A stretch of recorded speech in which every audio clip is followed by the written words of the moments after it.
It happens to all of us. Despite our best efforts to manage our differences with a colleague or maybe a classmate, a family member, or a friend, somehow we have found ourselves in the middle of a conflict and we just don't know where to start. If this is you, or if you've suddenly found yourself in the middle of an ugly dispute and wonder what you can do to help, then stay tuned, because in this video, I'm going to share the first step in conflict resolution, tell you one key trap to avoid when you find yourself in conflict, and share 4 other pieces of advice.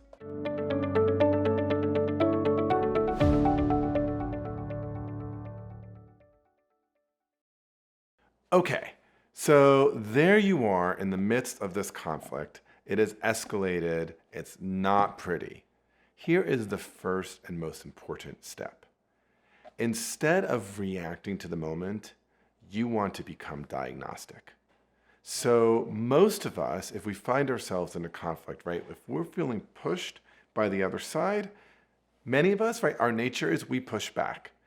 Now, probably some of you are thinking like, no, when I'm pushed, typically what I do is kind of cave in.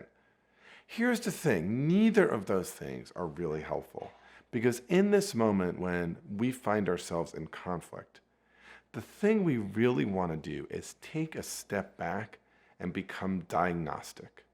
And one tool for doing this is something we call the 3 positions. So what are these 3 positions? First, become really aware of yourself. How are you feeling, reacting? What's going on for you internally? That's the first position. Secondly, though, we need to move to the second position. What is motivating them? Why are they doing what they're doing? And then third, we need to simultaneously move to what we call the third position, which is if I were describing this interaction like someone observing an act in a play or someone looking from the balcony, how would I describe it in more neutral terms? If we can do that diagnostic work and avoid getting into an act-react cycle, we're going to be much better placed to follow through on the next important steps. So the second important step, right, this is classic best practice in negotiation and conflict resolution, which is to move from a fight about positions to a conversation around interests. So what is a position? Position is what someone says they want in a conflict, right? I want $20,000. I want you to agree that I'm right. I want you to move your wedding from the beach to a church. Those kinds of conflicts, right, get ourselves locked because they're not really addressing the underlying needs, concerns, goals, desires, and fears that are motivating us to negotiate, that are animating the conflict. And so when we move from positions to those underlying interests, we open up an opportunity to actually create some additional value in the negotiation or in the conflict, right? So if someone is saying, I want an office with a window, and the other side is saying, I only have an internal office, we're kind of stuck. But if we instead can move from that position to office with a window to the interest, which is I want to look important in this organization, then we have a lot more moves we can make, because I can make you look important by giving you an important title. I can make you look important by giving you a reserved parking space. I can make you look important by giving you some admin support. I can make you look important by giving you more of a salary, right? So moving from positions to interests instead of fighting over whether or not I have an office with a window is really important. Third is really sitting in their shoes. So this sounds easy when you're listening to on this video, but if you're stuck in a conflict right now, the last thing you want to do is sit in their shoes. Sit in the shoes of the person that you think is wrong-headed, stubborn, and a problem.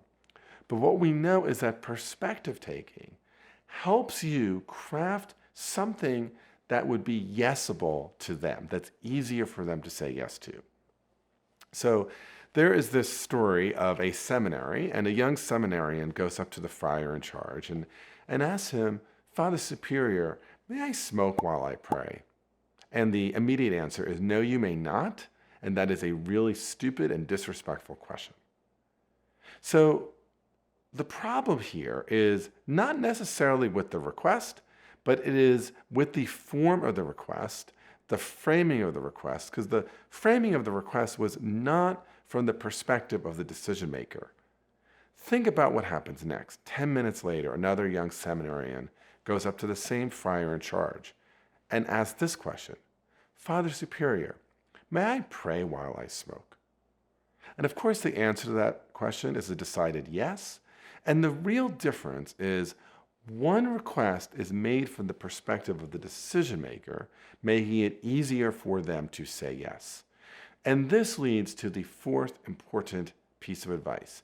When you find yourself in a conflict, what you want to do is build them a golden bridge.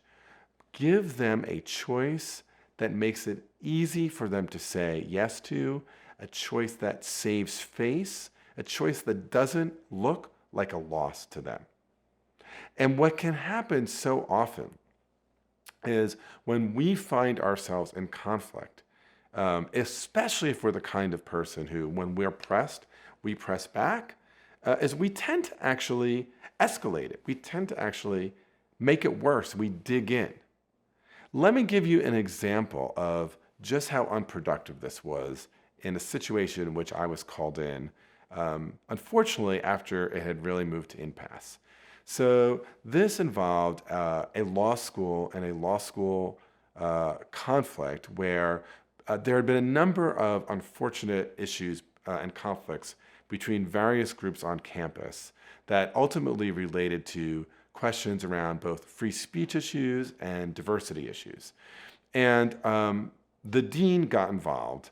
But what ended up happening is that the students ended up making a number of demands on the dean, basically saying, here is our kind of 95 theses. Here are the 5 things that we demand you do. And oh, by the way, here is a deadline. Now, from a negotiation perspective, this was really foolhardy, because even if there is wisdom in the solution, there is no way that a dean can accede to demands. Because if you cede to any demand, the one thing that will happen is you'll have a bunch of new demands.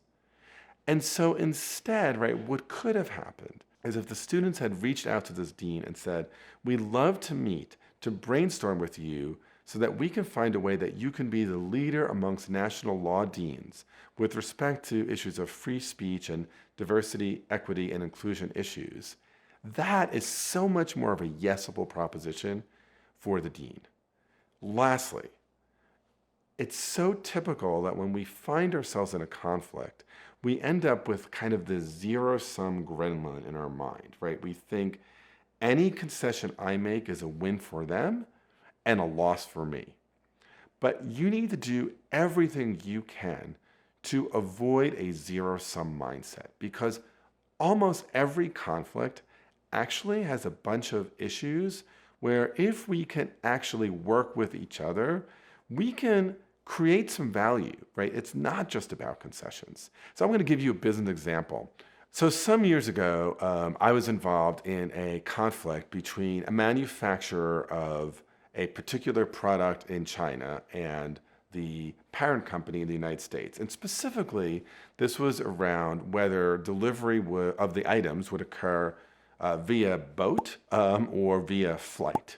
And not surprisingly, it would cost much more for the producer in China to fly these materials, I guess I'll call them widgets, to the United States than would be to put them on a boat and let them come via boat. The producer was very persuaded that these would arrive on time, and as you can imagine, the company was worried that they would arrive late. So these parties were in this kind of headbang argument, or these parties were in a very positional argument about whether the materials would be delivered by boat or by air.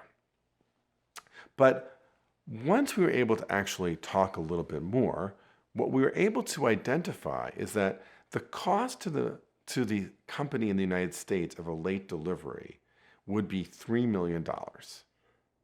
The producer in China was very certain that the product would arrive on time. So rather than haggle about this, right, there's actually an elegant way to make both sides happy.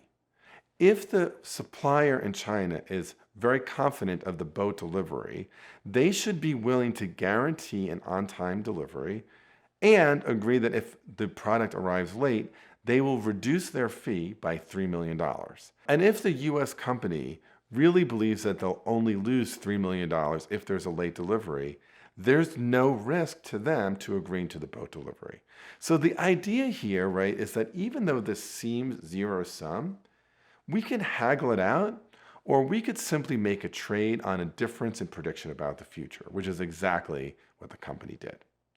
So to recap, if you find yourself in a dispute or in a conflict, the first thing you want to do is diagnose, don't react. Use the 3 positions. Second, move from positions to a conversation about underlying interests. Third, sit in their shoes. Try to give them a choice that's easy for them to say yes to from their perspective. Fourth, build them a golden bridge, one that allows them to save face and get a win. And 5, avoid a zero-sum mindset. Even the most challenging conflicts actually have some opportunities to create some value. So if you want to keep on learning, watch the next video, which is how you could have a difficult conversation with your boss. And I'd be incredibly grateful if you could subscribe to this channel if you haven't already, like and ring the bell. Thanks for watching. I'm Bob Bordone. Let's keep negotiating together. Okay, you know you need the lessons on how to have a difficult conversation with your boss. Keep watching.